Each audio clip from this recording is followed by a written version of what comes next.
আজ চটজলদি একটা রেসিপি তোমাদের সঙ্গে শেয়ার করব। মটরশুঁটি কড়াইশুঁটি এখন তো কি বলবো, বাজারে একদম অ্যাভেলেবেল, দাম অনেকটাই কম। বেশ কিছু মটরশুঁটি এনে এভাবে যদি রান্না করে ফেলো, আমার মনে হয় অনেক কিছুর সাথে খেতে পারবে। আর খুব কম সময়ে হয়ে যায়, দারুণ টেস্টি একটা খাবার। সেই রেসিপিটাই আজকে তোমাদের সঙ্গে শেয়ার করব। চলো, তোমাদের আশা করছি এই রেসিপিটা ভালো লাগবে। যদি ভালো লেগে থাকে তাহলে অবশ্যই সাবস্ক্রাইব করতে ভুলো না যেন। কিন্তু একবার বাড়িতে ট্রাই করে আমাকে কমেন্ট করে জানিও কেমন হয়েছে রান্নাটা। মায়ের অলরেডি রুটি হয়ে গেছে, দেখো রুটি, রাতে রুটি হবে এর সঙ্গে খাওয়ার জন্য। মা তো আর চিন্তায় পড়ে গেছিল কি রান্না করবো কি রান্না করবো। এই রান্নাটা হলো মানে কি বলবো, এই রাতে আর দিনে কি রান্না হবে কি রান্না হবে মাথার মধ্যে কিছু আসেই না। আমি আজকে মাকে বললাম যে ঠিক আছে ছেড়ে দাও, আমি রান্না করে দিচ্ছি। মা যেহেতু আমি বলেছি যে এটা দিয়ে করো, তাই জন্য আমি নাকি পারি, মা বললো আমি পারবো না। তাই এখন কি করবো বলো তো, এই দেখো এখন তো মটরশুঁটি অনেক মানে সস্তা হয়ে গেছে বাজারে। তাই মটরশুঁটি দেখো এক বাটি রয়েছে, আরো আনা হয়েছে। তার জন্য মাকে বললাম মটরশুঁটিটা দিয়ে মঞ্চ আলু দিয়ে একটা ঘুগনি মতন করি, রুটির সঙ্গে খেতে খুব ভালো লাগে। মানে আমরা তো শুকনো মটরের কি বলে ঘুগনি খেয়েছি, এই কাঁচা মটরের ঘুগনি খেতেও কিন্তু অসাধারণ টেস্ট হয়। তাই এখন এই যে আলু কেটে দিয়েছে মা, এখানে দেখো আলু চচ্চড়ির মতন ছোট ছোট করে আলু কেটে দিয়েছে। আর এই যে এখানে কড়াইশুঁটি এক বাটি নিয়ে নিয়েছি, এখানে নিয়েছি টমেটো, একদম অল্প মশলায় করবো। এখানে তেল অলরেডি দিয়ে দিয়েছি, তেলটা গরম হয়ে গেলে ফোড়নে দেবো সাদা জিরে, তেজপাতা আর শুকনো লঙ্কা।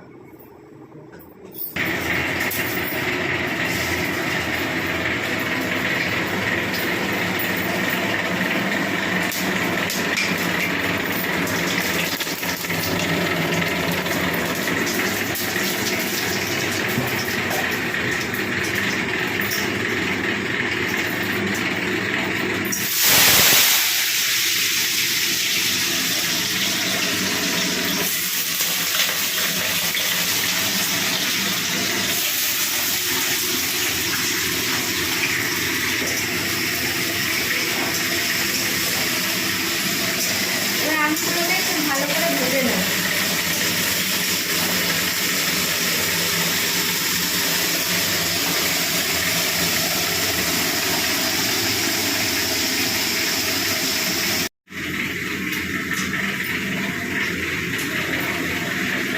কেটে রাখা টমেটোগুলো দিয়ে দিচ্ছি। খুব সহজে রান্না করবো, অল্প মশলা।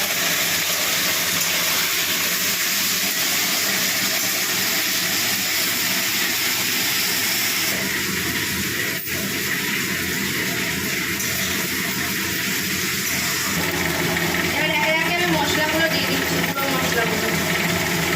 অল্প জিরে গুঁড়ো দিলাম, হলুদ গুঁড়ো দিলাম,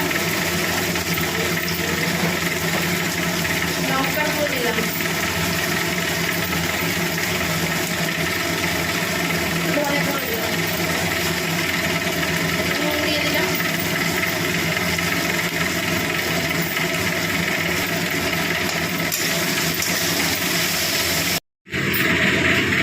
এবার এই যে মটরশুঁটিগুলো দিয়ে দিচ্ছি।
আমি ওদিকে রান্না করছি আর এদিকে এনারা কালকের সব জোগাড়জান্তি করে রাখছে, মানে কড়াইশুঁটিগুলো ছাড়ানো হয়েছিল না, সেই ছাড়ানো মানে কড়াইশুঁটি রান্নার সময় দেখবে ছাড়ানো যায় না, তাই অফ টাইমেই করে রাখতে হয়।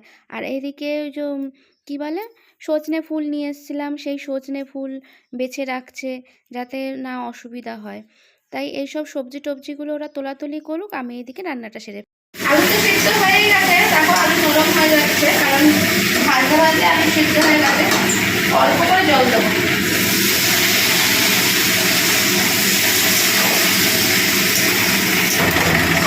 এটা যেহেতু একটু মাখা মাখা হবে তার জন্য বেশি, এটা যেহেতু মাখা মাখা হবে বেশি জল দেবো না, বা মাখা মাখা মটর তো সিদ্ধ হয়ে যাবে। একদম রেডি হয়ে গেছে। এবার জাস্ট আমার মায়ের হাতে স্পেশাল একটু গরম মশলা টাচ দিয়ে দেবো, ব্যাস আমার রান্নাটা একদম কমপ্লিট। এটা রুটি পরোটা লুচি সবার সঙ্গে দারুণ যাবে, একবার করে ট্রাই করে খেয়ে দেখতে পারো। আমি এরকমই রেখে দেবো, কারণ এটা না যেহেতু আলু আছে ঝোলটা কিন্তু এরকম থাকবে না, এটা টেনে নেবে।